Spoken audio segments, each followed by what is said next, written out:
Alliance को देखते हैं तो एक गाना याद आता है, देख जमाने की यारी बिछड़े सभी बारी बारी। Bihar election will be the last nail in alliances coffin.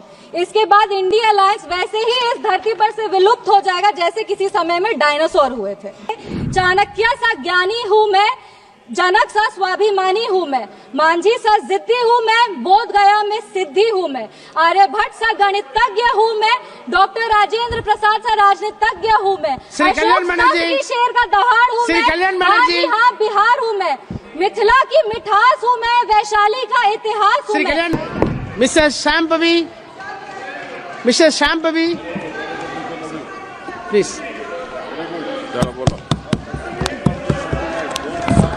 No, your turn will come from your party. So, honorable member, you are a senior member. Wait, you are a senior member.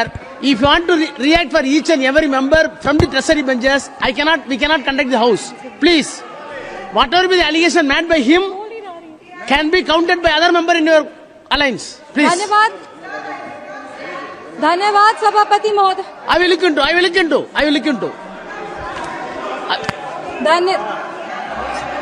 Anything unparliamentary, you tell me, please.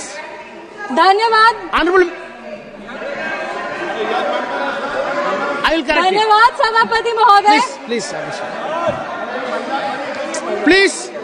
धन्यवाद सभापति महोदय। आज अपनी party लोक जनशक्ति party की तरफ से इस आम बजट के समर्थन में अपने पार्टी का जो पक्ष है उसको रखने के लिए खड़ी हुई हूँ।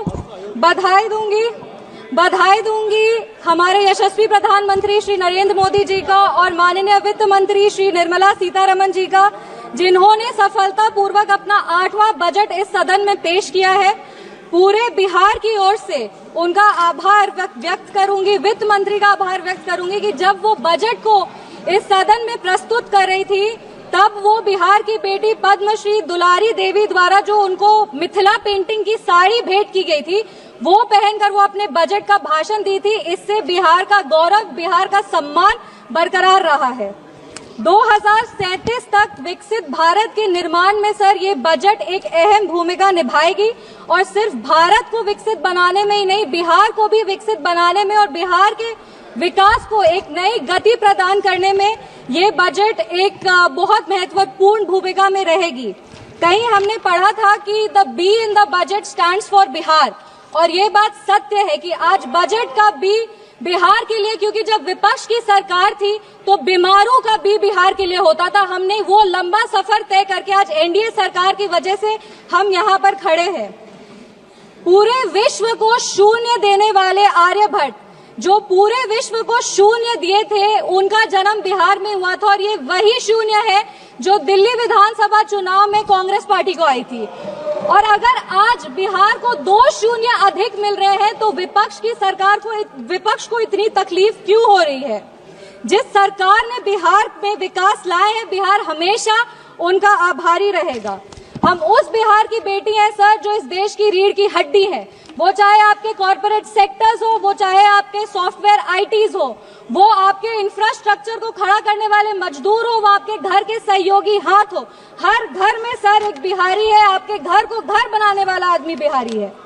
बिहार का उत्थान अब अडिग है और बिहार के विकास में अब कोई भी बाधा नहीं आएगी। रीजनल फेवरेटिज्म की बात करते हैं सर, 2004 में डीएमके पार्टी के समर्थन के लिए तमिल को क्लासिकल लैंग्वेज घोषित कर दिया गया था और उसके लिए एक यूनिवर्सिटी की स्थापना भी की थी। तब बिहार वासी को और बिहारियों को कोई दिक्कत नहीं था, पर आज जब बिहार को ज्यादा मिल रहा है तो विपक्ष को इतनी तकलीफ क्यों हो रही है?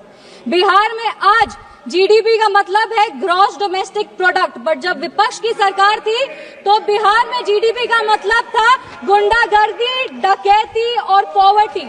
हम बिहार में जमीनी स्तर पे काम करते हैं, इन लोगों ने बिहार में जमीन हड़पने के लिए काम किया है। हम दोनों में बस यही अंतर है। संविधान विरोधी कहते हैं और नेता प्रतिपक्ष भी जब राष्ट्रपति अभिभाषण के धन्यवाद प्रस्ताव में बोल रहे थे तो जितने बार उन्होंने भारत का नाम नहीं लिया था उससे ज्यादा वो चाइना के बारे में बात कर रहे थे। और ये इनका एक ट्रेडिशन रहा है कि चाइना के मॉडल से ये बहुत प्रभावित रहते। नेशनल एडवाइजरी काउंसिल भी चाइना से प्रेरणा लेकर के ही स्थापित की गई थी। हम राहुल गांधी जी को बस यही कहना चाहेंगे, राहुल गांधी जी ज्यादा चीनी देश के लिए और सेहत के लिए, दोनों के लिए हानिकारक है।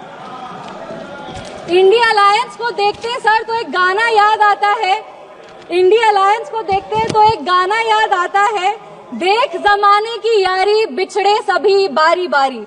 और Bihar election will be the last nail in India alliances coffin. इसके बाद इंडिया अलायंस वैसे ही इस धरती पर से विलुप्त हो जाएगा जैसे किसी समय में डायनासोर हुए थे। अगर हम बजट की बात करें तो वित्त मंत्री जी ने 50 लाख करोड़ का बजट दिया है, जिसमें 11,21,000 जो है वो कैपिटल एक्सपेंडिचर है। ये हमारे देश के निर्माण में एक अहम भूमिका निभाएगी। वित्त मंत्री जी ने अपनी भाषण की शुरुआत ही सरकार के एफर्ट्स को रेखांकित करते हुए कहा कि इस बजट का फोकस्ड ग्रोथ पे है, इंक्लूसिव डेवलपमेंट पे है, प्राइवेट सेक्टर इन्वेस्टमेंट पे है और enhancing spending power of India's riding middle class पे है। ये बजट एक गाइडिंग फोर्स के रूप में अपने आप को स्थापित करेगा और ये इस बजट का ही परिणाम है कि इतनी ग्लोबल अनसर्टेनिटीज के बावजूद भी हमारा देश एक फास्टेस्ट ग्रोइंग इकोनॉमी है। Sir, I am the only speaker from my party, मेरे को अपनी बात पूरी करने का पर्याप्त समय मिलना चाहिए। No nation can prosper without respecting its farmers. किसान हमारे अन्नदाता है, अन्नपूर्णा देवी का साक्षात स्वरूप हमारे किसान है। काफी सारी ऐसी योजनाएं जो आत्मनिर्भर विचारधारा से किसानों को सशक्त करने के लिए लिया जा रहा है।